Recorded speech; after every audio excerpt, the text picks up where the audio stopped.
మిత్రులారా, ఇక్కడున్నటువంటి ప్రెస్ మిత్రులు చాలా మంది కవర్ చేశారు. ఇటీవల రాష్ట్రంలో కరెంటు కోతలే లేవని ప్రభుత్వం మాటల కోతలు వినిపిస్తూ ఉంటే, స్వయంగా ఉత్తర తెలంగాణకే పెద్ద ఆసుపత్రి అయినటువంటి ఎంజీఎంలో 5.5 గంటల పాటు కరెంటు పోతే అక్కడున్నటువంటి రోగులు విలువలాడిల్లు. ఎమర్జెన్సీ కానీ లేదా అనేక క్రిటికల్ విభాగాల్లో కరెంటు పోతే రోగులు తట్టుకోలేకపోయారు.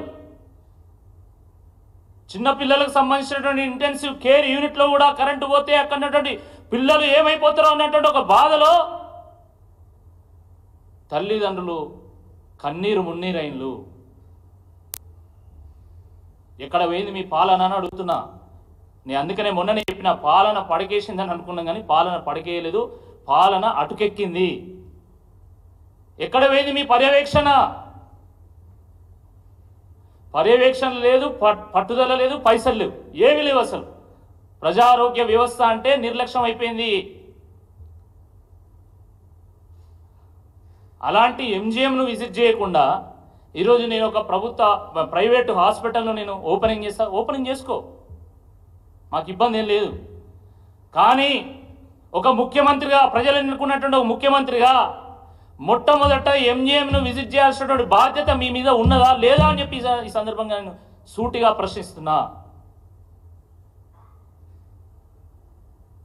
ఆ ఉన్న ఎంజీఎం సరిపోతలేదు కాబట్టి,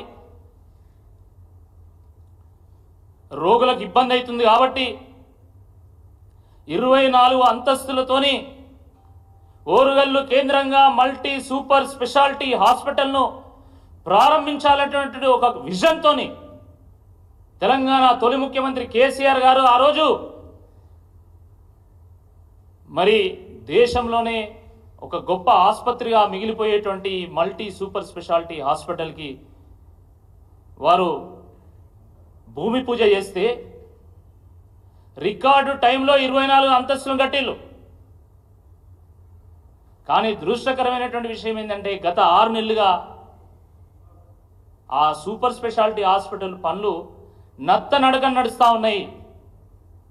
కంప్లీట్గా వర్క్ స్లో అయిపోయింది. ఎందుకు స్లో అయిందో ఎవరికి అర్థం కావట్లేదు లేదు.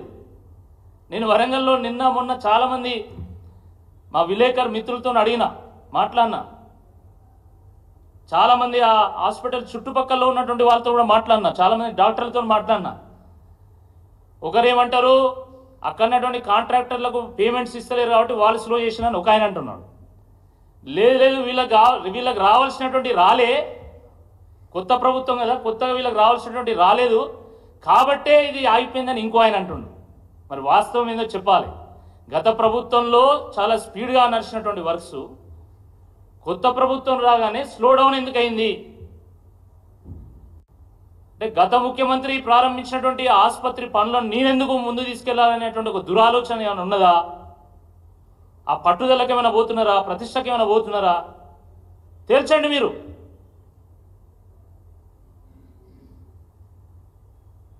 దాని పక్కన ఉన్నటువంటి సూపర్ స్పెషాలిటీ హాస్పిటల్ అద్భుతమైనటువంటి, దేశంలోనే అధునాతనమైనటువంటి పరికరాలు అక్కడ ఉన్నాయి.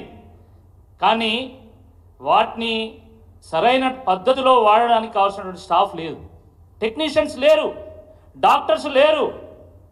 కోట్ల రూపాయలు విలువ చేసేటువంటి పరికరాలన్నీ కూడా తుప్పు పట్టేటువంటి పరిస్థితి కేఎంసి సూపర్ స్పెషాలిటీ హాస్పిటల్లో ఉన్నది. ఇవన్నీ వాస్తవాలు కాదా అని అడుగుతున్నా. కాబట్టి ముఖ్యమంత్రి గారు రేపు అధికార పర్యటనలో భాగంగా ఎంజీఎం హాస్పిటల్ను సందర్శించాలి, number 1. Number 2, multi super speciality hospital 24 అంతస్తుల బిల్డింగ్ ఏదైతుందో దాన్ని కూడా సందర్శించి పనులను వేగవంతం చేయడానికి కావాల్సినటువంటి ప్రణాళికను ప్రకటించాలి. 3, దాని పక్కనే ఉన్నటువంటి కేఎంసి సూపర్ స్పెషాలిటీ హాస్పిటల్ దాన్ని కూడా సందర్శించి అక్కడ కావాల్సినటువంటి స్టాఫ్ని, మరి అదేవిధంగా అక్కడ ఎటువంటి గ్యాప్స్ లేకుండా కావాల్సినటువంటి వ్యవస్థల్ని మరి ప్రకటించాల్సిందిగా ఈ సందర్భంగా నేను విజ్ఞప్తి చేస్తున్నాను. మిత్రులు